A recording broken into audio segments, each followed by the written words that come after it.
ನವಕರ್ನಾಟಕ ಸ್ವಾಭಿಮಾನ ವೇದಿಕೆ ರಾಜ್ಯ ಸಮಿತಿ ವತಿಯಿಂದ ಸಂಸ್ಥಾಪಕ ರಾಜ್ಯಾಧ್ಯಕ್ಷ ಎಂಎಚ್ ರಾಮಾಂಜನಪ್ಪ ಅವರ ಅಧ್ಯಕ್ಷತೆಯಲ್ಲಿ ಕನ್ನಡ ರಾಜ್ಯೋತ್ಸವ ರಾಜ್ಯ ಪ್ರಶಸ್ತಿ ಮತ್ತು ಅಭಿನಂದನಾ ಸಮಾರಂಭವನ್ನು ನಗರದ ಪತ್ರಕರ್ತರ ಭವನದಲ್ಲಿ ಏರ್ಪಡಿಸಲಾಗಿದ್ದು, ಕನ್ನಡ ಮತ್ತು ಸಂಸ್ಕೃತಿ ಇಲಾಖೆ ಸಹಾಯಕ ನಿರ್ದೇಶಕಿ ವಿಜಯಲಕ್ಷ್ಮಿ ಅವರು ಕಾರ್ಯಕ್ರಮವನ್ನು ಉದ್ಘಾಟಿಸಿದರು.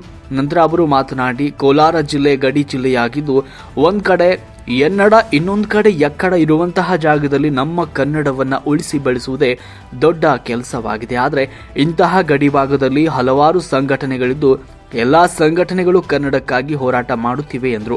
ಸಂಘಟನೆಗಳು ಕಾರ್ಯನಿರ್ವಹಿಸಬೇಕಾದ್ರೆ ಹಲವು ಸಮಸ್ಯೆಗಳು ಎದುರಾಗ್ತಾ ಇದ್ದು ಅದನ್ನು ನಿಭಾಯಿಸಿಕೊಂಡು ಹೋಗುವುದೇ ದೊಡ್ಡ ಸವಾಲಾಗಿದ್ದು, ಸಮಾಜಕ್ಕೆ ಏನಾದರೂ ಒಳ್ಳೆಯ ಕೆಲಸಗಳು ಮಾಡಲು ಮುಂದೆ ಹೋದರೆ ನಮ್ಮ ಕಾಲು ಎಳೆಯುವ ಅವಕಾಶವಾದಿಗಳಿರ್ತಾರೆ. ತುಂಬ ಎಚ್ಚರಿಕೆಯಿಂದ ಇರಬೇಕು ಎಂದರು. ಉತ್ತಮ ಸಮಾಜ ನಿರ್ಮಾಣ ಮಾಡುವುದು ಸಂಘಟನೆಯ ಉದ್ದೇಶವಾಗಬೇಕು. ಎಲ್ಲಿ ಅನ್ಯಾಯಗಳಾದರೂ ಕೂಡ ಅದನ್ನು ಖಂಡಿಸಿ ಹೋರಾಟದ ಮೂಲಕ ನ್ಯಾಯ ಒದಗಿಸಿಕೊಡುವುದೇ ಸಂಘಟನೆಯ ಉದ್ದೇಶವಾಗಿರಬೇಕು. ಆಗ ಮಾತ್ರ ಒಂದು ಉತ್ತಮ ಸಮಾಜ ನಿರ್ಮಾಣ ಮಾಡಲು ಸಾಧ್ಯವಾಗುತ್ತದೆ ಅಂತ ಅಭಿಪ್ರಾಯವನ್ನು ವ್ಯಕ್ತಪಡಿಸಿದರು. ಕರ್ನಾಟಕ ರಾಜ್ಯಾದ್ಯಂತ ವಿವಿಧ ಕ್ಷೇತ್ರಗಳಲ್ಲಿ ಕನ್ನಡಕ್ಕಾಗಿ ಸೇವೆ ಸಲ್ಲಿಸಿರುವ ಪರಿಚಾರಕರಿಗೆ ಕರ್ನಾಟಕ ಸ್ವಾಭಿಮಾನ ವೇದಿಕೆ ವತಿಯಿಂದ ಸನ್ಮಾನಿಸಿ ಪ್ರಶಸ್ತಿ ಪ್ರದಾನ ಮಾಡಿದರು. ನಂತರ ಕಾರ್ಯಕ್ರಮದಲ್ಲಿ ನೂತನ ಪದಾಧಿಕಾರಿಗಳನ್ನು ಆಯ್ಕೆ ಮಾಡಿ ಅವರಿಗೆ ಜವಾಬ್ದಾರಿಗಳನ್ನು ತಿಳಿಸಿದರು. ಈ ಸಂದರ್ಭದಲ್ಲಿ ಕೊಂಡ ರಾಜನಹಳ್ಳಿ ಮಂಜುಳಾರವರು ನಿರೂಪಣೆ ಮಾಡಿದರು. ಯುವ ಘಟಕದ ಅಧ್ಯಕ್ಷರಾದ ಚೈತ್ರ, ರಾಜ್ಯ ಉಪಾಧ್ಯಕ್ಷ ವಿಜಯ್ ಕುಮಾರ್, ರಾಜ್ಯ ಕಾರ್ಯದರ್ಶಿ ರಾಜಣ್ಣ, ಕಾರ್ಮಿಕ ಘಟಕ ಮಹಿಳಾ ಅಧ್ಯಕ್ಷ ಎಲ್ಎನ್ ಮಂಜುಳಾ, ನವೀನ್ ಇನ್ನು ಮುಂತಾದವರು ಈ ಕಾರ್ಯಕ್ರಮದಲ್ಲಿ ಭಾಗವಹಿಸಿದರು.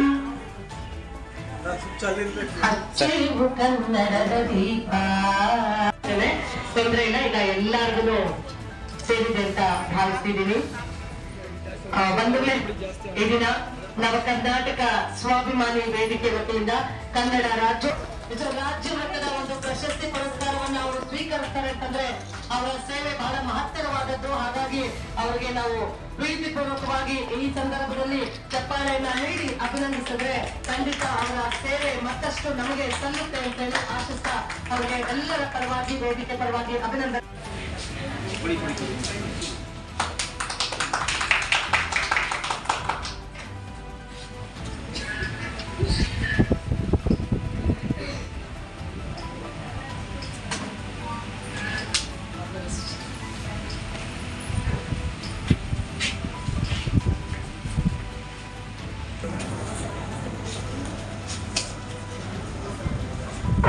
ನಮ್ಮ ಚಿಕ್ಕಬಳ್ಳಾಪುರ ಗಡಿಭಾಗ, ನಮ್ಮ ಕೋಲಾರ ಬೆಂಗಳೂರು ಗ್ರಾಮಾಂತರ ಜಿಲ್ಲೆ ಚಿಕ್ಕಬಳ್ಳಾಪುರ ಜಿಲ್ಲೆ ಗಡಿಭಾಗ, ಆ ಒಂದು ಗಡಿಭಾಗದಲ್ಲಿ ಯುವ ಘಟಕ ಜಿಲ್ಲಾಧ್ಯಕ್ಷರಾಗಿ ಯುವ ಮಿತ್ರರನ್ನು ಆಯ್ಕೆ ಮಾಡಿದ್ದೇವೆ. ಆ ಒಂದು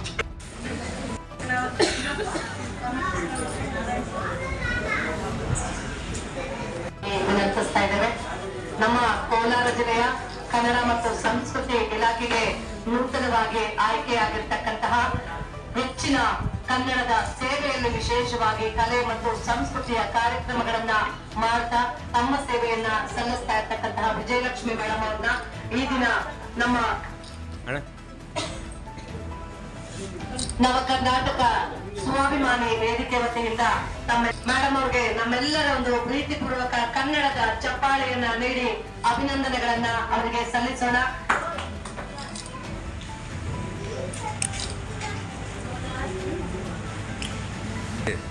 ಶೂ ಇದ್ಮೇಲೆ ಮಾಡ್ತಾರೆ, ಅದೊಂದು ಕಾಳಜಿ ಇದೆ ಅವ್ರಿಗೊಂಥರ. ಅದ್ರಲ್ಲಿ ವಿಶೇಷವಾಗಿ ಕನ್ನಡದ ಕಾರ್ಯಕ್ರಮಗಳ ವಿಶೇಷ ಕಾಳಜಿ ಇದೆ ಶಿವಗೆ. ಸರನು ಇದಾರೆ, ಇಬ್ರು ಶೇರ್ ಮಾಡ್ಕೊಳ್ತೀರಲ್ಲ ಫೋಟೋಸ್ ಸರ್.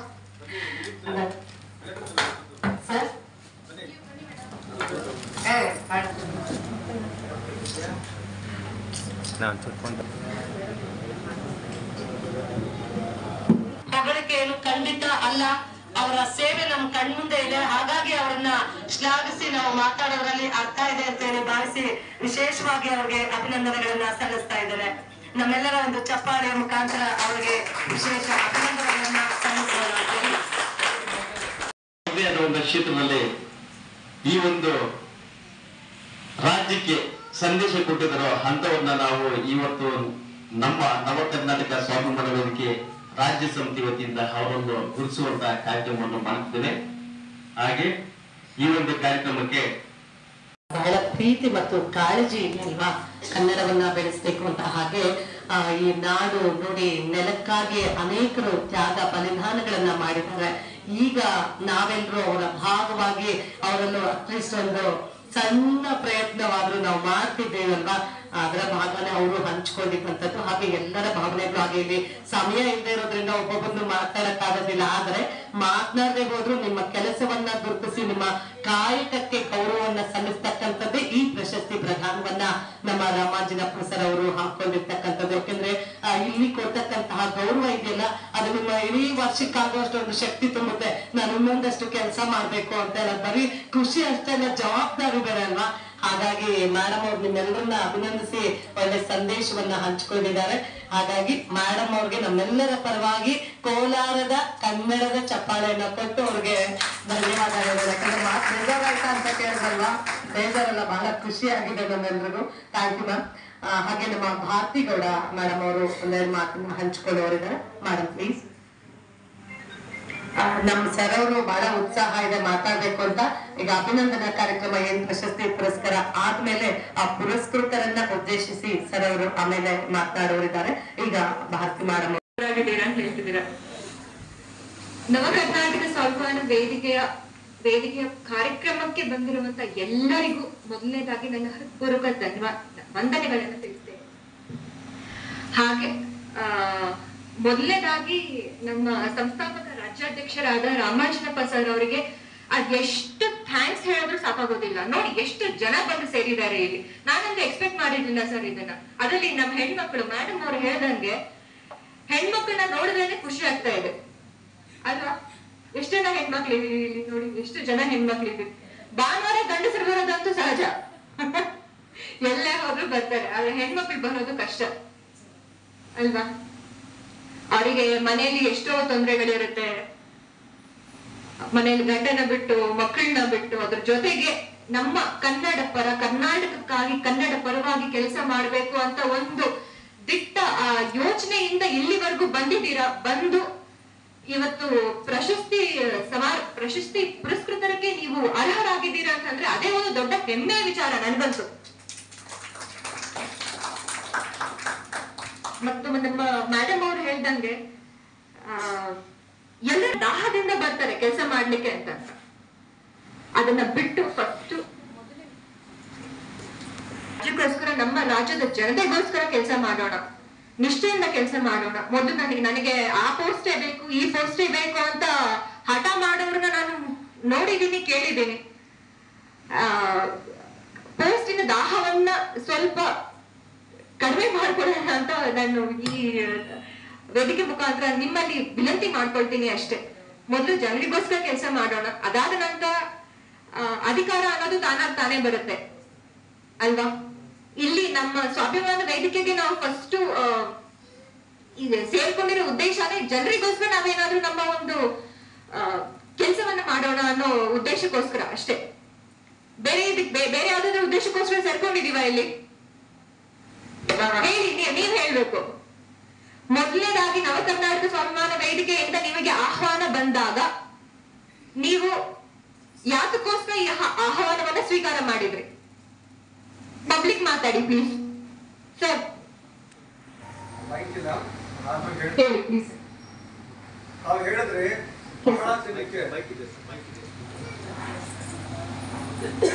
ಬಹಳ ಜನಕ್ಕೆ ತಾವು ಹೇಳಿದ್ರೆ ಒಂದು ಅಧಿಕಾರದ ದಾಹ ಇರುತ್ತೆ ಅಂತ ಹೇಳ್ಬಿಟ್ಟು ನಾನು ಹೇಳ್ತೀನಿ ಕೇಳಿ.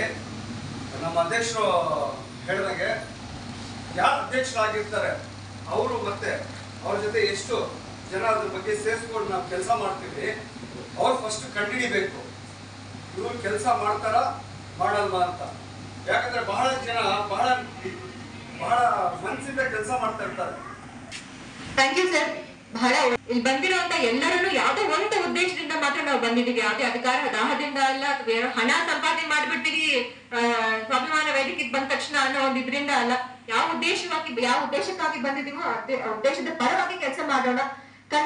ಕನ್ನಡ ಜನಗಳಿಗೋಸ್ಕರ ಕೆಲಸ ಮಾಡೋಣ, ಕನ್ನಡ ನೆಲಕ್ಕೋಸ್ಕರ ಕೆಲಸ ಮಾಡೋಣ ಅಂತ ಹೇಳ್ತಾ ನನ್ನ ಮಾತುಗಳಿಂದ ನಿಮ್ಗೆ ಯಾರಿಗಾದ್ರೂ ಬೇಜಾರಾಗಿದ್ರೆ ದಯವಿಟ್ಟು ಕ್ಷಮಿಸಿ. ಅಂಡ್ ನಾನು ಮಹಿಳೆಯಾಗಿ ನಾನಂತೂ ಟುಡೇ ಐ ಥಿಂಕ್ ಇಟ್ಸ್ ಬಹಳ ಖುಷಿ ಆಗುತ್ತೆ ಎಲ್ಲಾ ಮಹಿಳೆಯನ್ನ ನೋಡ್ಲಿಕ್ಕೆ. ಮತ್ತೆ ಇವತ್ತು ಕನ್ನಡ ರಾಜ್ಯೋತ್ಸವದ ಪ್ರಯುಕ್ತ ರಾಜ್ಯ ಪ್ರಶಸ್ತಿ ಪುರಸ್ಕಾರಕ್ಕೆ ಸೆಲೆಕ್ಟ್ ಆಗಿರುವಂತಹ ಎಲ್ಲರಿಗೂ ನನ್ನ ಹೃತ್ಪೂರ್ವಕ ಅಭಿನಂದನೆಗಳನ್ನು ತಿಳಿಸ್ತೇನೆ. Thank you. ರಾಜ್ಯ ಸಂಘಟ ಸಂಚಾಲಕರಾಗಿ ನೂತನವಾಗಿ ಆಯ್ಕೆಯಾಗಿದ್ದಾರೆ ಭಾರತಿ ಗೌಡ್ರು. ಅವರು ಸಹ ವೇದಿಕೆ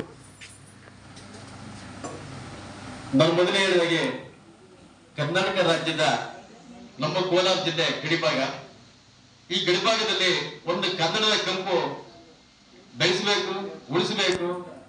ಮತ್ತೆ ನಮ್ಮ ರಾಜ್ಯಾದ್ಯಂತ ಕನ್ನಡಕ್ಕಾಗಿ ಯಾರು ಪ್ರಾಮಾಣಿಕವಾಗಿ ಸ್ವಾಭಿಮಾನವಾಗಿ ಧ್ವನಿ ಎತ್ತಿದ್ರು ಮತ್ತು ಹಲವಾರು ಕಾರ್ಯಕ್ರಮ ಮಾಡ್ತಿದ್ರು ಅಂತ ಒಂದು ಗಣ್ಯರನ್ನ ಇವತ್ತು ಗಡಿಭಾಗದಲ್ಲಿ ನಾವು ಗುರುಸಬೇಕು ಅಂತೇಳಿ ಇವತ್ತೇನು ನಮ್ಮ ಕೋಲಾರದ ಪತ್ರಿಕಾ ಭವನದಲ್ಲಿ ರಾಜ್ಯಾದ್ಯಂತ ಆಯ್ಕೆ ಸಮಿತಿಯಲ್ಲಿ ಆಯ್ಕೆಯಾದಂತ ಎಲ್ಲರನ್ನು ರಾಜ್ಯ ಪ್ರಶಸ್ತಿಯನ್ನು ನೀಡಲು ಇವತ್ತು ನಾವು ಈ ವೇದಿಕೆಯನ್ನು ಕರೆದಿದ್ದೇವೆ. ಹಾಗೆ ಈ ಒಂದು ಕಾರ್ಯಕ್ರಮಕ್ಕೆ ವೇದಿಕೆ ಮೇಲೆ ಇರುವಂತಹ ಎಲ್ಲ ಗಣ್ಯರು ಮತ್ತು ವೇದಿಕೆ ಸಂಘಟನೆಯ ಎಲ್ಲ ಪದಾಧಿಕಾರಿಗಳು ಈ ಒಂದು ಕಾರ್ಯಕ್ರಮಕ್ಕೆ ಎಲ್ಲರೂ ಸಹ ಬೆಂಬಲವಾಗಿರುತ್ತದೆ. ಎಲ್ಲರಿಗೂ ನಾನು ಶುಭಾಶಯ ಕೋರುತ್ತಾ ಈ ಆಯ್ಕೆ ಸಮಿತಿಯಲ್ಲಿ ಆಯ್ಕೆಯಾಗಿ ಬಂದಿರುವಂತಹ ಎಲ್ಲ ಗಣ್ಯರಿಗೂ ಹೊರಿಸುತ್ತಾ ನಾನು ಪ್ರಾಸ್ತಿಕ ನುಡಿಯನ್ನು ಮುಗಿಸುತ್ತೇನೆ. ಎಲ್ಲ ಪ್ರಾಮಾಣಿಕವಾಗಿ ಕನ್ನಡ ಸೇವೆ ಕಟ್ಟುವಂತಹ ಅಥವಾ ನೊಂದರ ಸೇವೆ ಕಟ್ಟುವಂತಹ ಅಥವಾ ಜನರ ಧ್ವನಿಯಾಗಿರುವಂತಹ ಯಾರೇ ಆಗಿರಲಿ ನಿಮಗೂ ಗುರುಸುವಂತಹ ಈ ಶಕ್ತಿ ತಾಯಿ ಭುವನೇಶ್ವರಿ ಕೊಡಲಿ ಅಂತ ನಾನು ನಿಮ್ಮಲ್ಲಿ ಮನವಿ ಮಾಡುತ್ತಾ ನನ್ನ ಪ್ರಾಸ್ತಿಕ ಭಾಷಣವನ್ನು ಮುಗಿಸುತ್ತೇನೆ. ಕೆಲಸ ಮಾಡ್ತಕ್ಕಂಥವಳು ಆದ್ರೂ ಸಹ ಈ ಒಂದು ವೇದಿಕೆಗೆ ನನ್ನ ಕರೆಸಿ ಅವಕಾಶ ಮಾಡಿಕೊಟ್ಟಿದ್ದಾರೆ. ಮತ್ತೆ ಕನ್ನಡದ ಏನು ಮನಸ್ಸುಗಳು ಇದಾವಲ್ಲ ಅಂದ್ರೆ ಎಲ್ಲ ಜಿಲ್ಲೆ ಬೇರೆ ಬೇರೆ ಜಿಲ್ಲೆಗಳಿಂದ ಬಂದಿದ್ದಾರೆ ಅಂತ ಕೇಳಿ ನನಗೆ ತುಂಬಾ ಸಂತೋಷ ಆಯ್ತು. ಅದ್ರ ಜೊತೆನಲ್ಲಿ ರಾಮಾಂಜನಪ್ಪ ಅವರು ನನಗೆ ತುಂಬಾ ವರ್ಷಗಳ ಪರಿಚಯ ಇದ್ದಾರೆ. ಅಂದ್ರೆ ಜಾಸ್ತಿ ಮಾತಾಡಿಲ್ಲ ಅಷ್ಟೇನೆ, ಬಟ್ ಅವರ ಒಡನಾಟ ನನಗಿದೆ. ಆದ್ರೂ ಅಷ್ಟು ಸಂಪರ್ಕಗಳಿಲ್ಲ. ಮಾತಾಡ್ತಾ ಇರ್ತೀವಿ, ನೋಡ್ತಾ ಇರ್ತೀವಿ. ನಾನು ಇದಕ್ ಮುಂಚೆ ನಾನು APMC ವರ್ಕ್ ಮಾಡ್ತಾ ಇರ್ಬೇಕಾದಾಗ ಎಲ್ಲಾ ಸಂಘಟನೆಗಳವರು ನನಗೆ ಪರಿಚಯ ಇದ್ರು. ಅಂದ್ರೆ ಎಲ್ಲಾ ಸಂಘಟನೆಗಳು ನಮ್ಮ ಇಲಾಖೆಗೆ ಬರ್ತಾ ಇದ್ರು. ರೈತರಾಗಬಹುದು, ವರ್ತಕರಾಗಬಹುದು, ದಲ್ಲಾಳರಾಗಬಹುದು, ರೈತ ಪರ ಸಂಘಟನೆಗಳವರು, ಕನ್ನಡ ಪರ ಸಂಘಟನೆಗಳವರು ಎಲ್ಲರೂ ಬಂದು ನನ್ನ ಹತ್ರ ಮಾತಾಡಿದ್ದಾರೆ.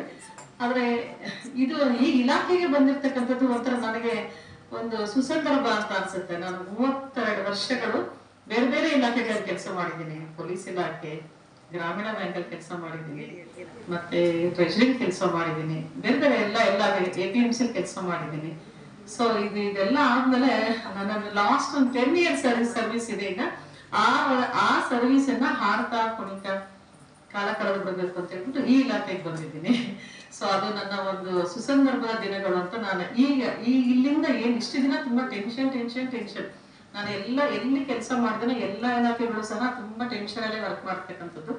ಸೊ ಇನ್ನು ಮುಂದೆ ಈ ಒಂದು ಸಭೆ ಸಮಾರಂಭಗಳು, ಭಾಷಣಗಳು, ಈ ರೀತಿನಲ್ಲಿ ಒಂದು ಕಲೆಗೆ ಒಂದು ಹೆಚ್ಚಿನ ಒತ್ತನ್ನ ಕೊಡ್ತಕ್ಕಂಥ ಒಂದು ಇಲಾಖೆಗೆ ಅಂತ ಬಂದಿದ್ದೀನಿ.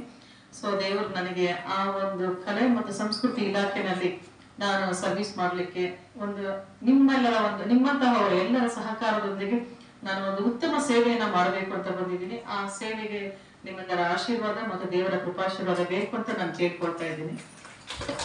ಸೊ ಇದ್ರ ಜೊತೆನಲ್ಲಿ ಏನಪ್ಪಾ ಅಂತಂದ್ರೆ ಕೋಲಾರ ಜಿಲ್ಲೆ ಒಂದು ಗಡಿ ಜಿಲ್ಲೆ ಅಂತಂದ್ರೆ ಈ ಕಡೆ ಹೋದ್ರೆ ಶ್ರೀನಿವಾಸಪುರ, ಮುಳಬಾಗಿಲು ಹೋದ್ರೆ ಆಂಧ್ರ ಸಿಗುತ್ತೆ, ತೆಲಂಗಾಣ ಸಿಗುತ್ತೆ, ಮತ್ತೆ ಮಾಲೂರು ಆ ಕಡೆ KGF ಕಡೆ ಹೋದ್ರೆ ತಮಿಳ್ನಾಡು ಆ ತರ ಸಿಗುತ್ತೆ. ಬಾಗಲಕೋಟೆ ಜಿಲ್ಲೆ ಆಗಿರ್ತಕ್ಕಂಥದ್ದು ಈ ಒಂದು ಗಡಿ ಜಿಲ್ಲೆನೇ ಹೇಳ್ತಾ ಇರ್ತಾರೆ ದೊಡ್ಡವರೆಲ್ಲ. ನಾನು ಕನ್ನಡ ಭಾಷಣ ಅಷ್ಟೊಂದು ಚೆನ್ನಾಗಿ ಮಾಡೋದಿಲ್ಲ, ಆದ್ರೂ ಸಹ ಹೇಳ್ತಾರೆ ಆ ಕಡೆ ಹೋದ್ರೆ ಎನ್ನಡ, ಈ ಕಡೆ ಹೋದ್ರೆ ಎಕ್ಕಡ ಅಂತ ಹೇಳ್ತಾ ಇರ್ತಕ್ಕಂಥ ಜಾಗದಲ್ಲಿ ನಮ್ಮ ಕನ್ನಡನ ಉಳಿಸ್ಕೊಳ್ತಕ್ಕಂಥದ್ದು ಮತ್ತೆ ಕನ್ನಡಕ್ಕೆ ಒಂದು ಸ್ವಾಸ್ಥ್ಯ ಇರ್ತಕ್ಕಂಥದ್ದು ತುಂಬಾ ಕಷ್ಟ ಇದೆ.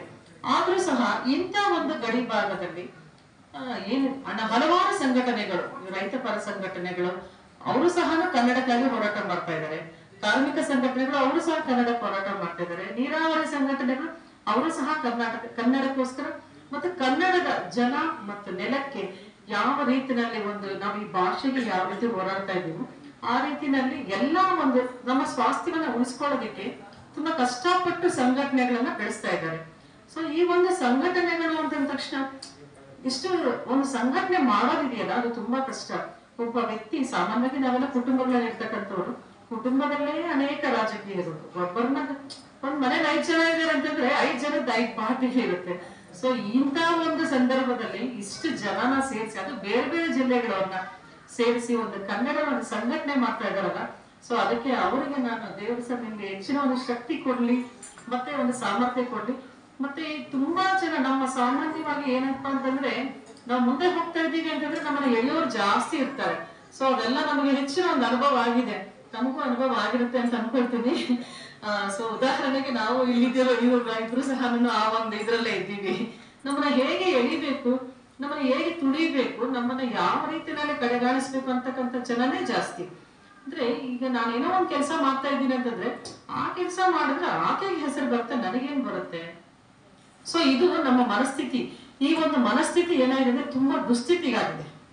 ಈ ಒಂದು ಮನಸ್ಥಿತಿನ ನಾವು ಒಂದು ಉತ್ತಮ ಮಟ್ಟಕ್ಕೆ ಯಾವಾಗಲೂ ಅಷ್ಟೇನೆ ನಾನು ಹೇಳ್ತಕ್ಕಂಥದ್ದು, ಕೃಷ್ಣನ ನಾವು ತುಂಬಾ ನೆನೆಸ್ಕೊಳ್ಬೇಕು. ಏನ್ ಮಹಾಭಾರತ ಭಗವದ್ಗೀತೆ ಇದೆಯಲ್ಲ, ಕೃಷ್ಣ ಹೇಳ್ತಕ್ಕಂಥ ಒಂದೊಂದು ಏನು ವಾಕ್ಯಗಳಿದೆಯಲ್ಲ, ಆ ವಾಕ್ಯಗಳನ್ನ ನಾವು ಅವಾಗ ನೆನೆಸ್ಕೊಳ್ತಾ ಇರ್ಬೇಕಂತೆ.